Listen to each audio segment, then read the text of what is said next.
Good day, I'm Stephen McHugh, and this is your JIS news for Thursday, March 30, 2023. The House of Representatives has approved legislation to allow the acceptance of electronic signatures in court. The Electronic Transactions Amendment Act 2023, which was piloted in the lower house by Justice Minister Delroy Chuck, was passed during Tuesday's sitting. The bill also amends the Justices of the Peace Jurisdiction Act. Minister Chuck says the proposed changes are part of measures to modernize the highly paper-based courts through the introduction of a digitized system that will maximize operational efficiencies. The legislative amendment allows judges to utilize an electronic signature in the issuance of warrants and to recognize electronic documents as records of the court. The Justice Minister says safety protocols will be put in place to mitigate security risks. The security risk, Madam Speaker, associated with the use of electronic signatures, such as fraud through the unauthorized use of an electronic signature, would be mitigated through the establishment and maintenance of a stable and controlled environment supported by the requisite safeguards and fit-for-purpose infrastructure, as well as the training of the users interfacing directly with the system. Meanwhile, Minister of Justice Delroy Chuck is warning motorists with outstanding traffic tickets to pay up and avoid facing serious consequences. The minister asserts that it is not a priority of the government to collect traffic fines, but rather to create law and order on the country's roads. Revealing that 70% of cases that go to the parish courts are matters dealing with traffic tickets, Minister Chuck is encouraging motorists to drive carefully. One man recently almost knocked DCP, Deputy Commissioner Fitzbailey, breaking the traffic light. And when they checked, he had 74 tickets unpaid. Recently, a motorist was stopped, 741 unpaid tickets. All I will say, their days of reckoning are at hand. He says persons with outstanding tickets who fail to come forward and pay them will be delivered electronic warrants. And what does that mean? It means that it will be electronically issued. And when a policeman stops a motorist, the police can easily go on the website and see if there is a warrant out for that motorist. And once he downloads it on his phone, he just shows he's serving it. He doesn't have to take it off the phone and give it to him. He's going to show that there's a warrant here that I am executing, and therefore come with me to the station. Minister Chuck was speaking at a recent commissioning ceremony for Justices of the Peace in Clarendon. A secretariat managed by the Ministry of Legal and Constitutional Affairs has been established to provide technical guidance and support to the Constitutional Reform Committee. The officers of the Secretariat are drawn from the Ministry and include the Permanent Secretary, Director of Legal Reform, Chief Parliamentary Counsel, and Senior Constitutional Reform Officer. There are also representatives from the Ministry of Justice, the Ministry of Foreign Affairs and Foreign Trade, and the Attorney General's chambers.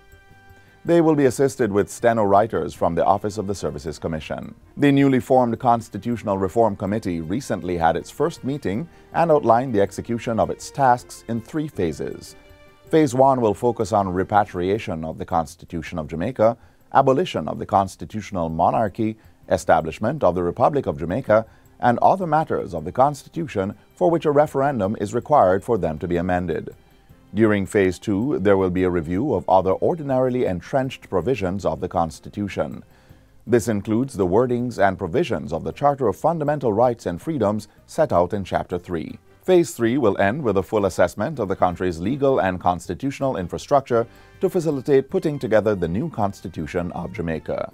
The committee is required to help guide the constitutional reform process throughout all phases of the work, including during the referendum process. And when I say all phases,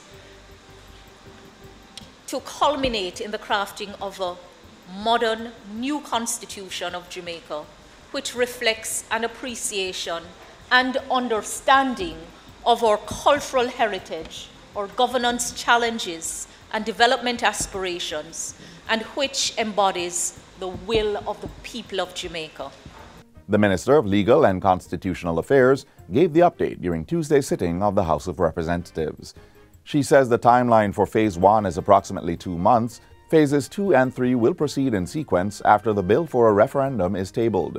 This will run in parallel to the work to be done to prepare the voting public for the decision to make Jamaica a republic.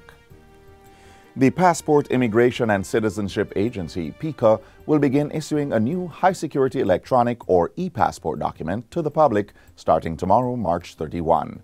The e-passport is the latest technology initiative by the agency to safeguard the identity of citizens and the Jamaican travel document. Chief Executive Officer of PICA, Andrew Winter, says the introduction of e-passports is necessary to bring Jamaica in line with emerging trends globally. The agency will continue to help to place Jamaica at the forefront of technology. We'll continue to go from best in class to becoming a world-class country, and in particular an agency that can serve you better. This will see Jamaica joining more than 150 countries that use e-passports, including 11 of its CARICOM neighbors. PICA's decision to issue the electronic document is aimed at facilitating greater confidence and acceptance of the Jamaican passport for travel facilitation globally. An e-passport is an electronic machine-readable passport with an embedded microchip that stores a digital version of the holder's biographical data. The chip has a unique digital signature specific to each issuing country and is activated once the chip is encoded. PICA says passports previously issued are still valid until the date of expiration and there is no need to change them. There will be no increase in fees. Meanwhile, 24 persons have been granted Jamaican citizenship by the government. They were presented with documents formalizing their status by the Passport Immigration and Citizenship Agency, PICA, during a swearing-in ceremony on Monday. Chief Executive Officer of PICA, Andrew Winter, welcomed the new Jamaican citizens and encouraged them to play their part in the advancement of the country. There are many Jamaicans who are involved in many fields of medicine, technology, agriculture, and many fields that is advancing the welfare. And we are happy that you have joined us in this journey to help to ensure that you play your part. Becoming a citizen of Jamaica now opens opportunity for you and your children and your grandchildren who will continue to serve and help this country to grow. And finally, Minister of Tourism Edmund Bartlett is calling for the development of a coffee innovation town in St. Andrew or Buff Bay.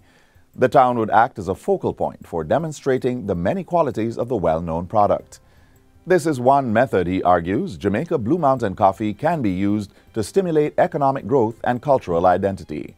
The minister made the statement during the 6th Jamaica Blue Mountain Coffee Festival held on the weekend. We want to tap into this very large, elongated and wide and deep coffee value chain, which every link of which has potential for economic growth and development and enhancement of individuals and communities. For his part, Minister of Industry, Investment and Commerce, Senator Aubin Hill, says the coffee product is something special that Jamaicans should continue to build. As the Minister of Industry, Investment and Commerce, wherever I go, I am there asking for investment to come into this industry because we have something very special here in Jamaica that we must continue to build. The festival offered participants an in-depth look into the world of coffee by showcasing the distinctive and varied goods inspired by coffee from more than 35 businesses across the nation.